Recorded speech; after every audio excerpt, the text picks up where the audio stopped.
네, 환율이 오늘 넉 달 만에 최저 수준으로 떨어졌습니다. 물 들어올 때 노를 저어야 될 텐데 어디로 저어야 되느냐, 코스피냐, 코스닥이냐 고민되시는 분들을 위해서 오늘 이분을 모셨습니다. 삼성 액티브자산운용 김지훈 본부장 그리고 권미정 증시캐스터 나와 있습니다. 두 분 어서 오세요. 안녕하세요. 네, 코스피 5,100, 코스닥 1,100 동시 돌파예요. 우리 증시 뭐 독일 시총을 추월했다면서요? 정말 이런 모습을 저는 처음 봐서 네. 약간 무섭다라는 생각도 드는데요. 오늘 양대 지수 모두 사상 최고치 경신했고요. 삼성전자, SK하이닉스도 모두 실적 발표 앞두고 신고가를 가더라고요. 조금 전에 기아도 실적을 발표해서 조금 소식을 전해드리자면 매출은 28조 원으로 4분기 기준 역대 최대 매출을 기록했지만 수익성은 좀 약화가 됐습니다. 미국 관세 그리고 서구권 경쟁 심화에 따라 인센티브 지급 등으로 수입성은 전년 대비 한 32%나 크게 하락했다는 소식 전했고요. 이 소식 나오면서 사실 오전 중에 기아가 하락 전환을 했는데 장중 저점 지나가고 있고요. 현대차도 내일 2시경에 실적 발표할 예정입니다. 네, 증시 활성화 기대감에 지금 코스닥이 유독 뜨거운데요, 본부장님. 네. 근데 앞서 코스피처럼 코스닥도 이렇게 한바탕 레벨업을 하는 중인 건지 이게 상승 여력이 얼마나 남았는지 알 수가 없어요, 이제는. 네, 제가 코스피는 굉장히 항상 자신 있게 말씀드렸는데 네. 코스닥은 밸류에이션에서 사실 부담이 좀 있긴 네. 그렇죠. 있기 때문에 네. 약간 이 가파른 기울기는 조금 부담스러운 건 사실입니다. 본부장님도 부담스러워하실 정도면은 이게 그럼 진짜 정말 부담스러운 게 부담스러운 거 많네요. 맞는 것 같아요. 뭐 네. 코스닥 3천은 말도 안 돼 이렇게 많이들 말씀을 하시는데 그러면서 코스닥을 계속 들어가시는 분들의 심리는 뭔가. 네. 그래도 기업들의 방향성은 좋아지고 있는 건 맞습니다. 그래요? 네, 결국 코스닥 대표 기업들이 바이오, 그다음에 반도체 2차 전지, 소재, 장비, 그리고 이제 그 엔터 뭐 이런 쪽인데 다 면면이 따져보면 또 방향성은 좀 돌아서고 있거든요. 네. 그 부분을 조금 이따 한번 여쭤보겠습니다. 네. 삼성전자 팔아서 코스닥 레버리지 사는 게 어떠냐고 엊그제 물어봤던 권미정 캐스터의 판단이 맞았네요. 일단 오늘까지는. 개인들은 아무래도 이런 식으로 마음이 좀 가는 것 같아요. 샀어요, 그래서 좀?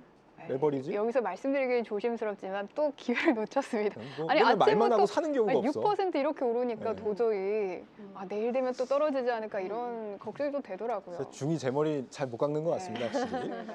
자, 트럼프가 오늘 그 달러 약세 괜찮다 이런 발언을 하면서 환율이 좀 크게 내렸는데요. 앞으로 환율 방향성이 계속 아래로 향한다라고 한다면은 이젠 좀 외국인들이 들어올 수 있겠다 이렇게 좀 기대해봐도 될까요?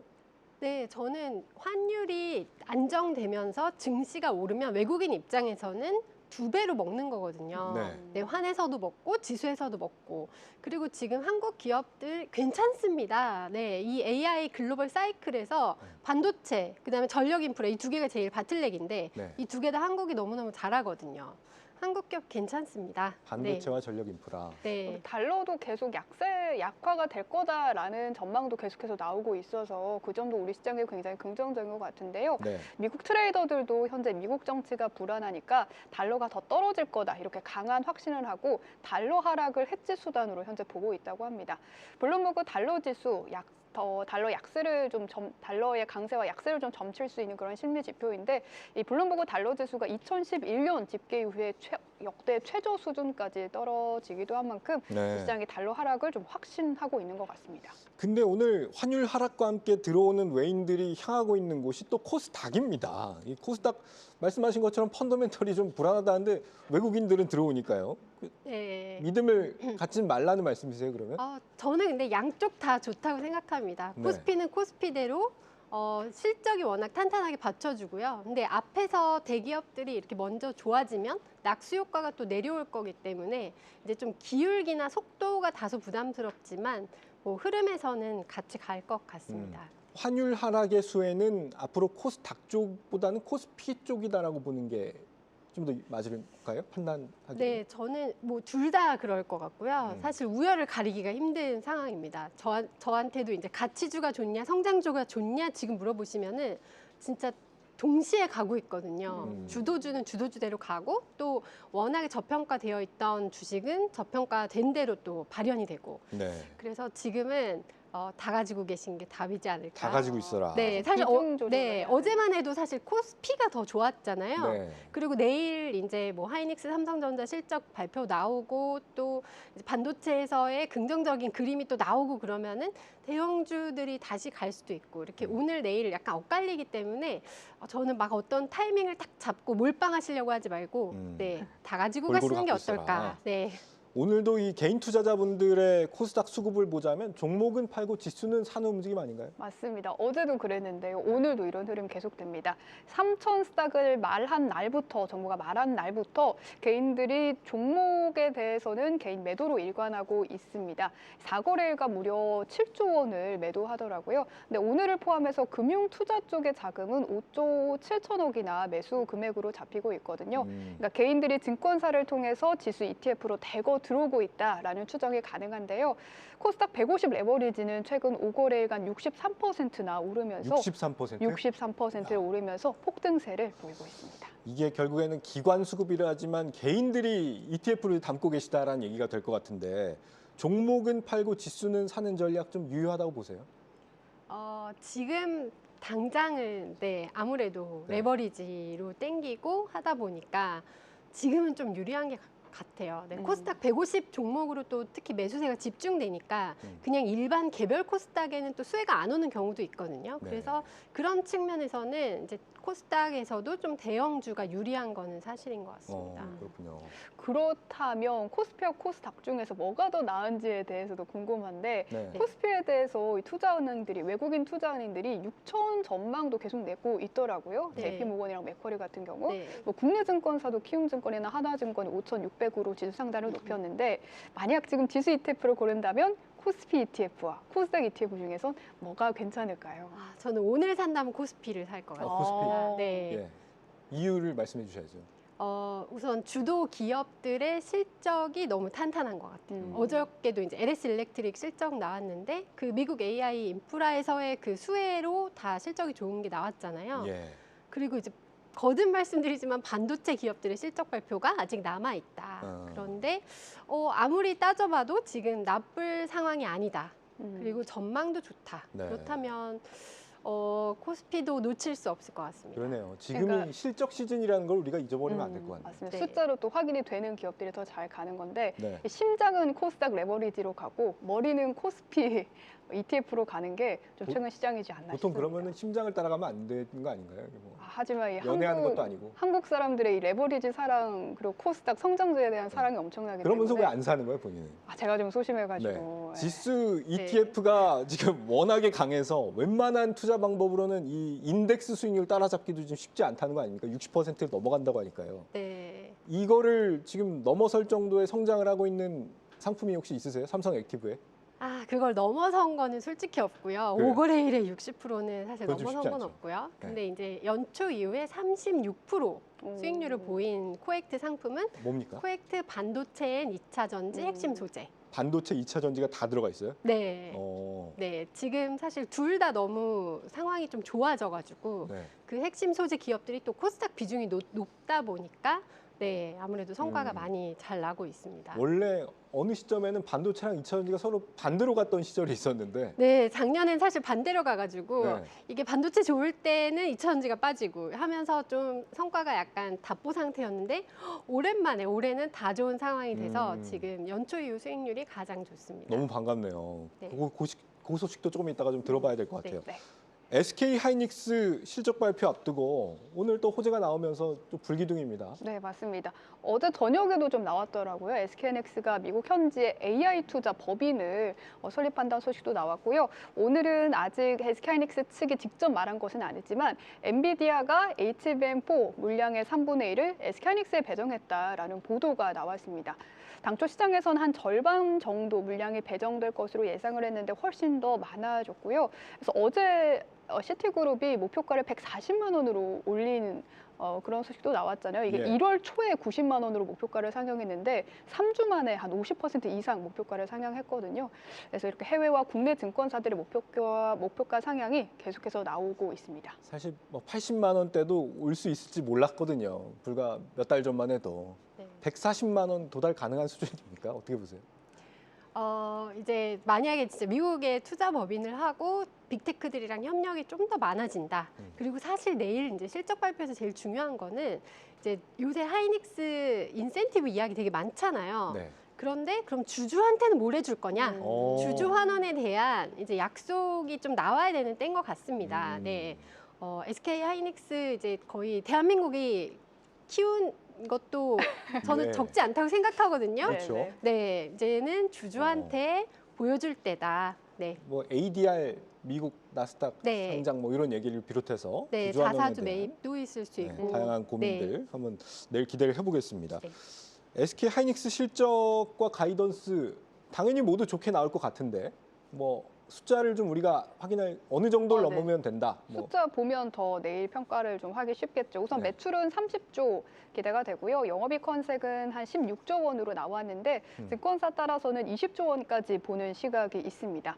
그래서 삼성전자도 10시에 확정 실적을 발표하잖아요. 예. 삼성전자 반도체 부분 영업이익이 한 16조 원에서 17조 원이 전망이 되거든요. 그래서 SK하이닉스와 영업이익 그리고 삼성전자 영업이익 중에 누가 더 높을지 이거 비교하는 것도 내일은 또 재미있는 관전 포인트가 될 것 같습니다. 알겠습니다. 이렇게 반도체 얘기를 해봤고 바로 이어서 2차 전지 섹터. 오늘 또 의외로 2차 전지 섹터가 호재인데 이 중국 휴머노이드 기업들이 중국 배터리 업체가 아니라 LG 엔솔 배터리 탑재를 검토 중이다. 근데 사실 오늘 또 다른 쪽에서는 SK이노베이션 5조 원대 순손실 얘기가 나오고 있는 상황에서 네. 말이죠. 이것만으로 지금 배터리 투자 가는 거 이거 맞습니까? 어떻게 봐야 될까요? 되게 선별해서 가야 될 것 같고요. 네. 근데 워낙에 안 좋았다가 이제 전기차만 바라보면서 답이 없다가 ESS도 좋아지고 로봇도 나오고 그런 면에서는 굉장히 긍정적인 것 같습니다. 네. 네. 특히 이제 휴머노이드 로봇 같은 경우는 사람 바로 옆에 있잖아요. 불이 나면 안 되거든요. 네. 그리고 에너지 효율이 높아야 됩니다. 4시간 일하게 하기 위해서 4시간 충전하면은 또 휴머노이드의 의미가 없어요. 예. 그래서 아무래도 좀 고효율에 한국이 잘하고 있는 NCM 또 이제 나아가서는 전고체까지 좀 기술력 높은 배터리가 활용될 가능성이 높지 않을까. 네. 다시 또 우리 K 배터리가 주목을 받는군요. 또 2차 전지 하면 요즘 리튬가 상승하는 것도 굉장히 큰 호재죠. 예. 리튬이 23년 이후에 한 2년간 약세를 이어오다가 지난 하반기부터 공급망 조정에 들어가면서 상승세를 보였고요. 올해 들어서는 연일 신고점을 경신하고 있습니다. 지난 10월과 비교하면 무려 110%나 넘게 올랐다고 하더라고요. 그래서 이제 양극재 업종의 실적 개선 역시 조금 기대해 볼 만한 포인트, 투자 모멘텀이 되지 않을까 생각하고 있습니다. 저런 의미에서 2차 전지 밸류에이션을 좀 더 긍정적으로 볼 필요가 있다고 보시는 거죠? 네, 이익이 아무래도 좀 턴어라운드를 좀 빨리 있게 하는 데 도움이 되겠죠. 네. 그래서 반도체뿐만 아니라 2차 전지 핵심 소재가 붙어 있는 ETF 네. 수익률이 괜찮다는 말씀이신데 네. 자, 배터리도 배터리지만 요즘 로봇주 밸류에이션 논란이 좀 있는 거 아니에요? 네, 뭐 로봇주 밸류에이션이야 뭐 워낙 이야기가 많이 됐지만 최근 레인보우 로보틱스가 급등을 하면서 PR이 무려 6,500배, 6,600배까지 올랐다고 합니다. 그래서 아무리 로봇 업종은 꿈을 먹고 가는 종목이라고 하지만 6,600배는 좀 너무하지 않나 이런 이야기가 나오는 것 같아요. 그래서 본부장님께도 지금 로봇 뛰어들기는 좀 섣불리 뛰어드는 타이밍이 아닌가 싶어서 여쭙고 싶어서요. 저는 반도체가 좋더라고요. 그러면 궁금한 게 로봇 2차 전지 네. 그리고 바이오 요 네. 코스닥 안에서 네. 요 세 개 섹터를 네. 고르라면 어떤 게 좀 유망하다 보세요? 로봇, 2차 전지, 바이오. 그리고 반도체 소부장까지 해서 4개 있다면 저 같으면 이제 반도체 소부장을 1번으로 꼽을 것 같고요. 네. 그다음이 2차 전지, 아, 그다음에 그래요? 네, 3번이 바이오, 4번이 로봇일 것 같습니다. 네. 그만큼 지난주에 바이오 로봇을 샀는데. 예. 고평가됐다고 보신다는 점을 이렇게 또 확인을. 다시 가더라도 네. 지금 이제 우선 연초 이후에 가장 많이 오른 섹터잖아요. 예. 네, 그래서 조금 이제 숨고르기가 있을 수 있으니까 네, 타이밍도 소중합니다. 네. 코스닥 관심도가 지금 높아지고 있지만 말씀하신 것처럼 뭐 2차 전지도 약간 불안하고 로봇도 불안하고요. 그런 분들이 주목해 볼 만한 섹터가 또 있습니다. 미용 의료기기. 네. 요즘 이 분위기 좀 심상치 않다면서요. 네, 또 여기는 숫자가 찍히는 쪽이니까 네. 여기에 대한 관심도도 많은 것 같은데요. 파마 리서치가 사실 지난해 굉장히 부진했던 흐름이 나타냈는데 연초에 조금 울렁거림이 있기는 합니다만 그래도 26%나 올랐고요. LNC 바이오도 한 18%, 클래시스는 한 22% 올랐습니다. 하나증권에서 오늘 리포트를 냈는데요. 지금 미용 의료기기들의 저평가가 상당한 수준이라고 해요. 그러니까 25년에 미용 의료 섹터의 연간 수익률이 27개 섹터 중에 하위 8위였는데요. 실적 상승률은 5위였다고 합니다. 그러니까 그만큼 지금 이익 모멘텀 대비해서 PER이 저평가 구간이고 26년에도 성장이 예상되기 때문에 지금 미용 의료기기가 매력적인 자리다. 이렇게 리포트를 내기도 했습니다. 네, 미용 의료기기 쪽 전망 좋게 보십니까? 네, 근데 방금 보여주신 종목들이 다 코스닥 150에 있어요. 아, 그렇죠. 그래서 사실 그 섹터가 가는 건지, 네, 지수가 종목이 가는 건지 약간 헷갈리긴 하지만, 맞아요. 네, 근데 한국의 그런 뷰티 경쟁력은 저는 되게 여전히 높다고 생각하고요. 그리고 이제 춘절에 또 중국인들이 좀 많이 온다. 그랬을 때는 추가적으로 긍정적일 수 있을 것 같습니다. 네, 그런데 지금은 제 생각엔 지수 영향이 좀 더 크지 않을까 네, 생각이 됩니다. 그렇군요. 그렇게 네. 볼 필요도 있겠네요. 사실 오늘 항일령에 대해서도 미용 의료가 좀 반사수에 기대된다라는 이야기도 나오더라고요. 지금 충절이 보니까 3주밖에 안 남았더라고요. 근데 사람들이 일본을 가는 대신에 해외 최대 여행지로 한국이 부상했다고 합니다. 그래서 한 25만 명의 유커가 이번 춘절 연휴 때 한국을 찾을 거라고 하는데요. 네. 방한 관광객의 의료 지출 중에서 파마 리서치가 또 가장 직수혜를 받는 기업이다라고 하나증권에서 또 이렇게 픽을 해주셔서 아마 이런 파마 리서치 같은 미용 의료기기 종목들 춘절 관련해서 모멘텀을 받아갈 수 있을지 궁금해지는 시점입니다. 예, 앞서서 이제 로봇주에 대한 굉장한 회의감을 우리 본부장님께서 보여주고 계신데 현대차 네. 쪽도 사실은 로봇주와 엮여서 함께 성장을 하다가 네, 지금 실적이 발표되면서 조금 부진하게 실적이 나오고요. 네, 현대 모비스 같은 경우도 오늘 실적이 이렇게 좋게는 안 나왔습니다. 4분기 실적 같은 경우는. 네. 그러면서 주가도 대단히 이렇게 반등을 해주진 못하고 있는데 네. 앞으로를 좀 어떻게 좀 전망을 하시는지 듣고 싶은데. 그래도 현대차 그룹은 그 아틀라스가 CES에서 굉장히 선전했더라고요. 네. 다들 가보신 분들이 중국 로봇보다 현대차 아틀라스가 더 격찬을 받았다. 그런 면에서는 굉장히 긍정적인 것 같고요. 그리고 현대차는 아무래도 배당 수익률이나 이제 밸류에이션에서 좀 하방의 룸이 있잖아요. 네. 그런 측면에서 그래도 뭐 긍정적으로 봐도 되지 않을까. 네, 특히 올해 이제 보스턴 다이내믹스나 아틀라스 관련해서 뉴스가 좀 더 있을 걸로 보여서 네, 저희는 계속 그래도 기대를 가지고 봐도 되지 않을까. 네, 그렇게 생각합니다. 네, 그렇게 기대를 계속 해보도록 하겠습니다. 오늘 말씀은 여기까지 듣겠습니다. 삼성 액티브 자산운용 김지훈 본부장 그리고 권미정 캐스터였습니다. 두 분 잘 들었습니다. 네, 감사합니다. 감사합니다. 한국경제TV는 도약하는 한국 증시와 투자자 여러분을 응원합니다.